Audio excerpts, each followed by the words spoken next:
Welcome to our tutorial where we will look at the 4 methods of overcoming a divergence of interest and how to use them. What is a divergence of interest? A situation where the interests of both parties are mutually unfavorable to that of the other. For example, a company called Cast transforms the steel supplied by its partner called Steel. Both of their profit are being eroded by a sharp rise in the cost of energy. If Steel increases the price of its steel, this will reduce the profit of Cast. Their interests are therefore opposed. It is important, sometimes vital, to deal with these situations. Let's look at the 4 methods of doing this. Avoidance is the first one. I avoid dealing with a subject of negligible importance or that is much less important than another subject. So it is not out of embarrassment or fear that I am avoiding the subject. Rather, it is in order to focus on the central issue and not build up tension unnecessarily on this second issue. If the central issue for Cast is to secure the purchase volumes of a product that is in short supply, while its client is contractually obliged to absorb most of the increase in price, I avoid dealing with the increase. I focus on securing the volumes.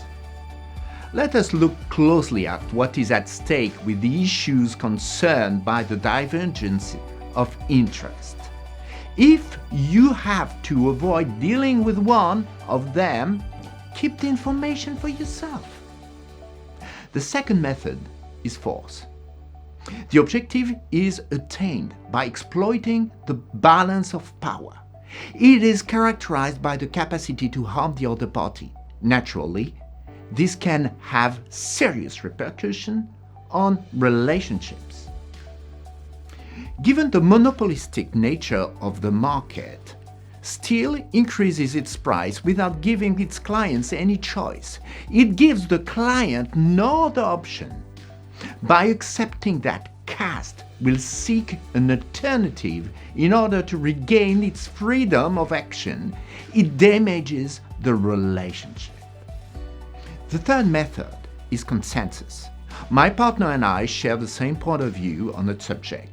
Given this consensus, I get what I want thanks to the convergence of viewpoint. The other party will only defend a few or not at all of the remaining divergence interest. There are 2 versions of this method, direct and indirect. With the direct consensus, I persuade the decision maker directly.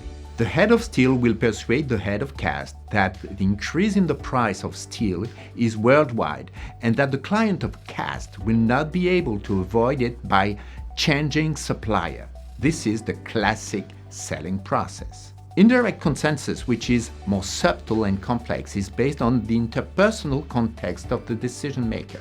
I persuade the influential members of the decision maker's team. As a result, there will be a pressure on the decision maker to be less than fully committed to dealing with the conflicting interest, or not at all. Steel will try to persuade the engineering department of Cast that the additional industrial cost generated by switching to an alternative steel producer will exceed the price increase. Instructions will then be given to the Cast buyer to strike a reasonable deal. This strategy requires forward planning and the use of the means available to influence the decision makers in a timely fashion. The fourth and final method in negotiation, a compromise, is built on a reciprocal commitment. Cast want to minimize the price increase offered by Steel. The Cast buyer will say this increase is unacceptable. Are you open to a compromise? If the salesperson is open to compromise, they can negotiate. Any offers rejected by either side will lead to increase in tension.